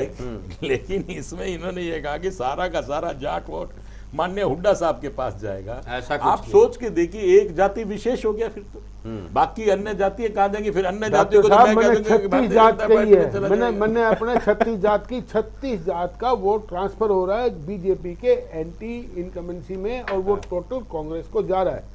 धीरे धीरे कांग्रेस को ही साहब जाएगा। आप देखिए यहाँ पर हुड्डा साहब को मात्र 17% लोग पसंद इसको कर आप रहे हैं। छोड़ ही दो ना, रेडू तो आप साहब, छोड़ ही दो। शशि जी, रेडू साहब, वास्तु स्थिति जी, पे आओ। मैं साहब। विशेष जींद की बात करता हूँ। मैं आज जींद की ही बात कर रहा हूँ जींद सर। की जनता जिस प्रकार से अभी हमारे राजनीतिक विश्लेषक ने भी बताया कि मात्र जो है ना 80,000 में से 25,000 वोट बीजेपी को मिली है, वो जीत की सत्ता में थे, सत्ता का फायदा उठाते हैं।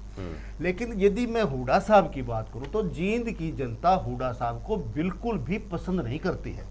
जींद की जनता को वो कार्यकाल याद है 2005 से 2014 का, जिस प्रकार से जींद को हुड्डा साहब इग्नोर किया करते थे। हम जाते थे, जब दिल्ली आते थे आपके पास यहाँ कभी मिलने के लिए, तो लाखड़ माजरा से जो ना रोड अलग होता था, उससे पहले के अलग होते थे। गुवाना की तरफ आते थे तो वो अलग होते थे, एक बॉर्डर लगता था बम्बेवा का, उससे अलग खड्डे खड्डे होते थे, उससे आगे जो है ना प्रेस के रोड होते थे। 100% जींद की जनता को तो जींद की फाइल के नाम से हुड्डा साहब उसको निकाला करते थे कि ये जींद की फाइल है, क्योंकि उस टाइम जींद में आईएनएलडी की सीट आई हुई थी, आईएनएलडी के पक्ष में सीटें आई हुई थी, 9 में भी और 5 में भी। बहुत कम इसलिए समय है हुड्डा मेरे साहब तो पास। पसंद ही नहीं करते हुड्डा साहब आम को आदमी जींद की पार्टी, जनता। इसलिए आम हुड्डा आदमी साहब को पार्टी, वोट नहीं आम आदमी देती। पार्टी बहुत शशि क्विक रंजन जी, रिएक्शन, अभी 30 अभी सेकंड। अभी आपने बताया कि 41% जनता बीजेपी से नाराज है, तो मैं आपसे ये बताना चाहूंगी नाराजगी टाइम के साथ बढ़ने वाली है, क्योंकि आप ये देखिए विकास कर रहे हैं, जींद में बिल्कुल ठप है, कोई कार्य नहीं हो रहा। हम जींद के हाईवेज की बात नहीं करते, हम जींद के नरवाना, उचाना, जुलाना शहरों की कहीं पे स्ट्रीट लाइट्स की भी व्यवस्था नहीं है। उचाना में आप देखिए कि जगह जगह खेतों में पानी भरा पड़ा है, किसान भी नाराज है, व्यापारी भी नाराज है। हो गया इश्यूज पे बहुत, अरे इश्यूज पे बहुत बात कर लिया। 2-2.5 साल के अंदर अरे पूर्ण होती है, पूर्ण होती है। आखिरी रिएक्शन 30 सेकंड। शमशेर जी आ जाइए, अरे उस हो गया इश्यू तो बहुत बात कर लिया। आखिरी का, इन आंकड़ों को आप कैसे देखते हैं? इन आंकड़ों को शशि जी मैं एक बात दावे के साथ कह सकता हूँ जी, 2024 के चुनाव में जींद की 5 की 5 सीट जीतेंगे गठबंधन। जी बिल्कुल, एक बात और शशि जी, बस, कोई दिक्कत नहीं संक्षेप है, में आप देख लेना, आप सर्वे कर लेना। जी, जल्दी से। 2009 में विधायक जी दुष्यंत चौटाला जी की दूरदर्शी सोच और ये भी नैलो में उनकी था। मेहनत, ये उनका कैसे संघर्ष क्या- ये और इन्होंने उनका मेरे को सारा बताया हरियाणा था के विकास के हुड्डा प्रति साहब उनकी ने सोच। जींद के साथ कितना पक्षपात किया है, क्योंकि ये जब भाषण देते थे तो हमारे को समझाते थे, हमारे बड़े भाई हम समझते थे, वो बातें हमें आज भी याद है। कृष्ण मिड्डा जी भी कहा करते थे कि हुड्डा साहब ने देखो, कांग्रेस के साथ कितना पक्षपात वो किया। तो साहब की भाई बात प्रवीण थी, जी आईएनएलडी भी कहा तो करते- मुकाबले से और बाहर ये है, भी कहा आईएनएलडी तो करते थे। खत्म हो चुका है, आज उसमें वो कोई कैसे शक नहीं। करिए आगे, जनता के पास वीडियो रिकॉर्डिंग है, वो चलिए, दिखाएंगे। अरे तो आप कह रहे हो ना जेजेपी का वोट आईएनएलडी में है, वो कोई चांस नहीं है। आप तमाम सारा वोट आप बैंक दुष्यंत जी के साथ है। आप तमाम मेहमानों का बहुत बहुत शुक्रिया। दूसरे और हिस्से के नेता- ये जींद का पैनल था और जींद के सब तजुर्बेदार यहाँ पर अलग अलग पार्टियों के नुमाइंदा यहाँ पे मौजूद थे। और जो जींद के आंकड़े हैं इसको बहुत गौर से देखिएगा।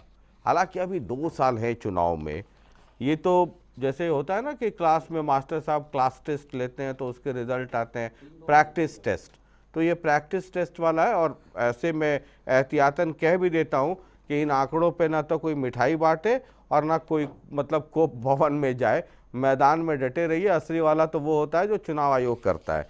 लेकिन ये एक समझने का एक दौर है और सचेत होने का भी एक दौर है। जींद में अगर गोलबंदी हुई और बीजेपी, चूंकि सत्ता में बीजेपी है, जेजेपी है, अगर वो आंकड़ा हुआ और वो अगर गणित हुआ कि सत्ता वर्सेस ऑपोजिशन, और वो अगर दुष्यंत चौटाला भी मजबूत रहे और अगर गठबंधन नहीं हुआ, अगर गठबंधन हो जाता है तो जींद की 5 सीट में हो सकता है, पिछली बार 3 अगर वो जीता तो 3 पे वो लड़ जाए, 2 पे वो लड़ जाए, वो तो हो जाएगा। लेकिन अगर गठबंधन नहीं हुआ, जिसकी संभावना ज़्यादा रहेगी मेरे हिसाब से, तो फिर division of vote, anti BJP vote का डिवीज़न अगर हुआ तो फिर ये सही हो जाएगा। लेकिन अगर इतनी गोलबंदी हो जाए कि नेक टू नेक फाइट हो जाए, 1 to 1 फाइट हो जाए, और उसका ट्रेंड आजकल ज़्यादा है। आप यूपी का चुनाव देख लीजिए, आप पंजाब देख लीजिए, आप दिल्ली देख लीजिए, आप बिहार देख लीजिए, आप वेस्ट बंगाल का चुनाव हुआ वो देख लीजिए, उड़ीसा लोकसभा के साथ विधानसभा चुनाव हुआ वो देख लीजिए। अब 1 to 1 फाइट की स्थिति हो रही है। अगर 1 to 1 फाइट हो गई तो फिर बीजेपी वर्सेस कांग्रेस अगर हो गई, या बीजेपी वर्सेस आईएनएलडी हो जाए, या बीजेपी वर्सेस जेजेपी हो जाए, या बीजेपी वर्सेस आप हो जाए, वो किसके किसके बीच होगा। अगर मैं किसी एक आदमी का नाम लूंगा तो दूसरे वाले मेरे पीछे डंडा लेके पड़ जाएंगे। लेकिन बीजेपी वर्सेस अगर कांग्रेस हुआ तो दूसरी पार्टियों को नुकसान हो सकता है। इसलिए जींद के इन आंकड़ों को और इस गणित को और इस मूड और इस मिजाज को समझना बहुत गंभीरता से बहुत ज़रूरी है सारी पॉलिटिकल पार्टीज के लिए। बाद बाकी क्या है, बीपी अगर ऊपर नीचे हुआ तो पानी लीजिए एक गिलास और बीपी की दवा लीजिए, बाकी कुछ देसी इलाज डॉक्टर साहब भी करते हैं, डॉक्टर मिड्डा साहब। अगले एपिसोड में फिर एक और ज़िले के साथ हम बात करेंगे और वहाँ का क्या रुझान है वो दिखाने की कोशिश करेंगे। और दिल कमज़ोर है तो मत देखा कीजिए। बहुत बहुत शुक्रिया, नमस्कार।